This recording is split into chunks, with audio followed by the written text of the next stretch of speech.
Welcome to my YouTube channel map of mathematics. এই ক্লাসে আমরা আলোচনা করব অপেক্ষকের সংজ্ঞার ক্ষেত্র বের করা।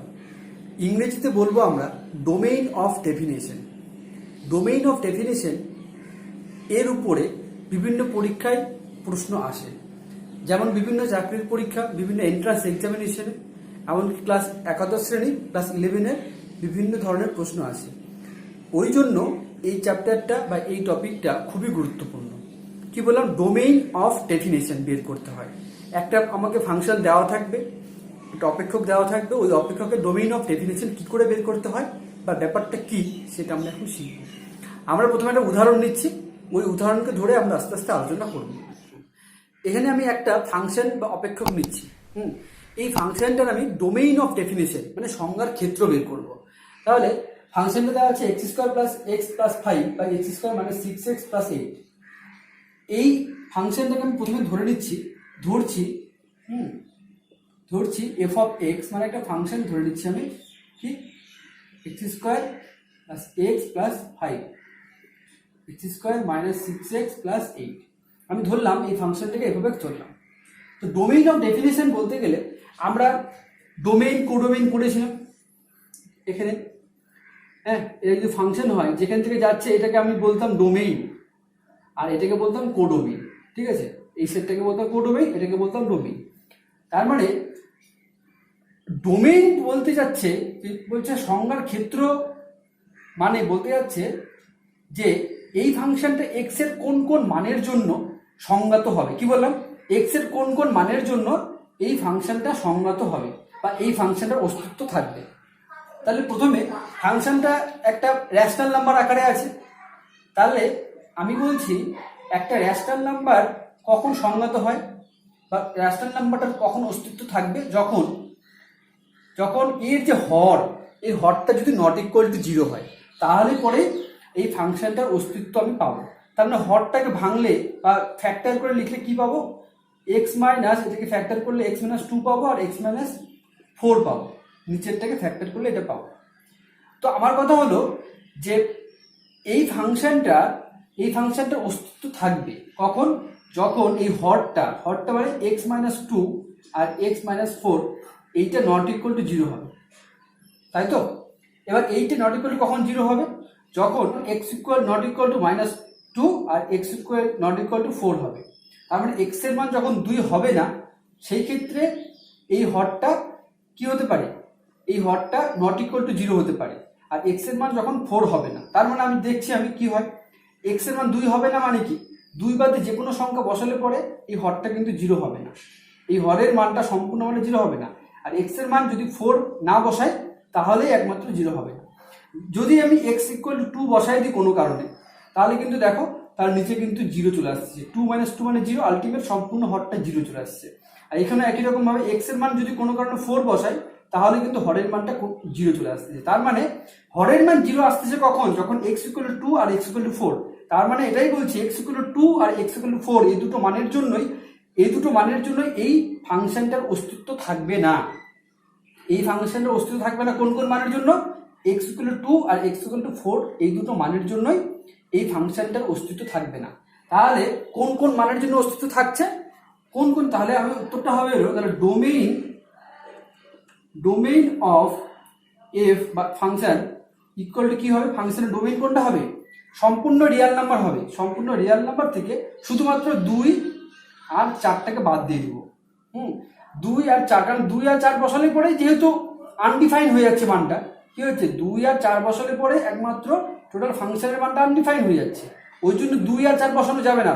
2 আর 4 বাদে যে কোনো রিয়াল নাম্বার বসালে পরেই সংজ্ঞাত করবে এই ফাংশনটা। ওই জন্য ডোমেইন অফ ডেফিনেশন হয়ে গেল সম্পূর্ণ রিয়াল নাম্বারের সেট থেকে আমি যদি 2 আর 4 এই দুটো এলিমেন্টকে বাদ দিয়ে দিই, তাহলে পরে যে সম্পূর্ণ সেটটা পড়ে থাকলো সম্পূর্ণ সেটটাই হয়ে যাবে ডোমেইন অফ ডেফিনেশন বা domain of definition of function. এই হয়ে গেল। এর পরেরটা বলছি, এখানে বলছে f of x = √1 x² + x - 12। এই যে ফাংশনটা আছে, বলছে এই ফাংশনের ডোমেইন অফ ডেফিনেশন বের করতে বলছে। ডোমেইন অফ ডেফিনেশন বের করতে বলছে, তার মানে x এর কোন কোন মানের জন্য এই ফাংশনটা সংজ্ঞাত হবে। তাহলে আমি ভেতরে এটাকে x + 4 x - 3 তাহলে এখানে কি পেলাম f of x equal to root over x plus four into x minus three. তো এই ফাংশনটা সংজ্ঞাত হবে কখন, যখন রুট ওভারের ভেতরের মানটা নট ইকুয়াল টু জিরো হবে, তাই না? X plus four x minus three এই মানটা কি হবে, কি বললাম, এই ফাংশনটা সম্পূর্ণ মানটা সংজ্ঞাত হবে বা সংগত হবে কখন, যখন রুট ওভারের ভেতরে x plus four into x minus three এই মানটা কি হবে, গ্রেটার দেন জিরো হবে। আর রুট ওভারের ভেতরে যদি নেগেটিভ চলে আসে তাহলে তো অসঙ্গত হয়ে যাচ্ছে। তাহলে রুট ওভারের ভেতরে যদি পজিটিভ থাকে তাহলে পরেই ফাংশনটা সম্পূর্ণ মানটা সংগত হবে।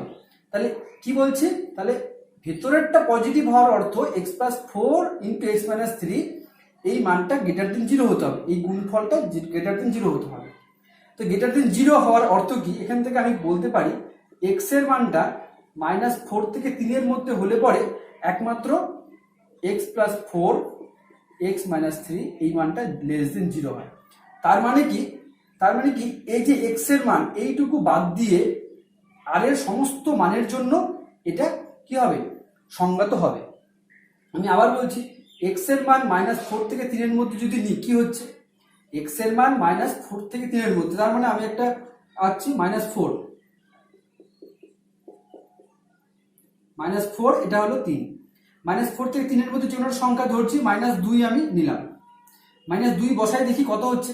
যদি আমি এখানে মাইনাস দুই বসাই কত হবে, মাইনাস দুই বসালে মাইনাস দুই প্লাস ফোর আর এখানে হয়ে যাবে হলো মাইনাস দুই মাইনাস তিন, তাহলে হচ্ছে হলো রুট ওভার দুই গুণ মাইনাস পাঁচ, তার মানে আলটিমেটলি রুট ওভারের ভিতরে মাইনাস দশ চলে আসছে। তার মানে আমি এই যে রেঞ্জটা পাচ্ছি এক্স এর মান মাইনাস ফোর থেকে তিনের মধ্যে, এই রেঞ্জের মধ্যে যে কোনো মানের জন্য এই ফাংশনটা অসঙ্গত হচ্ছে।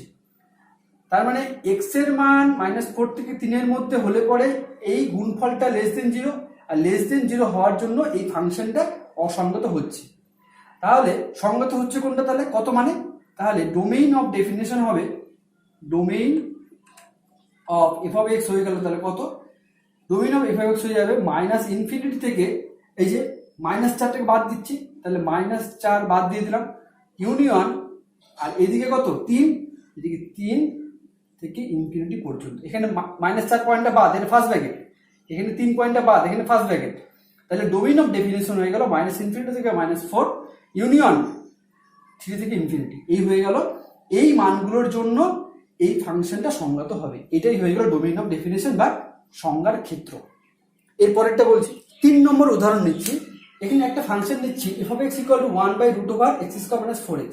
এই ফাংশনটা সংজ্ঞাত হবে কখন, প্রথমত সংজ্ঞাত হবে কখন, যখন হরটা নট ইকুয়াল টু জিরো হবে, তার মানে root over x square minus 4x not equal to zero হতে হবে, আর তার সঙ্গে সঙ্গে রুট ওভারের ভেতরের যে মানটা সেটা গ্রেটার দেন জিরো হতে হবে। ঠিক আছে, তাহলে এই যে গ্রেটার দেন জিরো হতে হবে, এটা কোন কন্ডিশনে গ্রেটার দেন জিরো হবে, আমি এখান থেকে কি পাবো, x minus four greater than zero. তার মানে x into x minus four greater than zero, এটা কোন কন্ডিশনে হবে, যদি দেখি এক্স এর মান জিরোর থেকে ছোট অথবা এক্স এর মান চারের থেকে বড় হয়, সেই ক্ষেত্রে কি পাই, এক্স এর মান জিরো থেকে ছোট যদি বসাই তাহলে কি হচ্ছে, এখানে বসাচ্ছি, এখানে এক্স এর মান জিরো থেকে ছোট বসাচ্ছি, মাইনাস এক বসাই, তাহলে মাইনাস এক গুণ মাইনাস এক বছরে মাইনাস পাঁচ হয়ে যাবে, তার মানে একমাত্র পাঁচ গ্রেটার দেন জিরো।